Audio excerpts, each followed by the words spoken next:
Hello বন্ধুরা, second দিন ready হয়ে আমরা ভোর 4টের সময় বেরিয়ে পড়েছি টাইগার হিলের উদ্দেশ্যে। চারিদিকে অন্ধকার, শুধু গাড়ি যাচ্ছে, মানে গাড়ির পর গাড়ি শুধু চলেছে। আর আমরা নেমে এই যে হাঁটতে শুরু করছি। সে যে কি কষ্ট এই ঠান্ডায়, তোমাদের কি বলবো। তাই সবাই হেঁটে হেঁটে ওপরের দিকে যাচ্ছে টাইগার হিলে সানরাইজিং দেখার জন্য। সে এক ওঠার পরে তো এক মনোরম দৃশ্য, মনটাই ভরে গেল চারিদিকটা দেখে।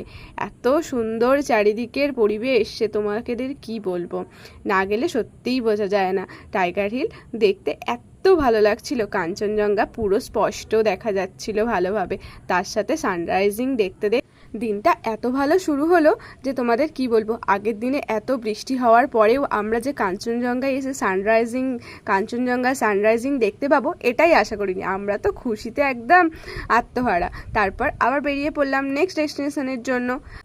ভালো লাগলে একটা লাইক করে দিও, টাটা।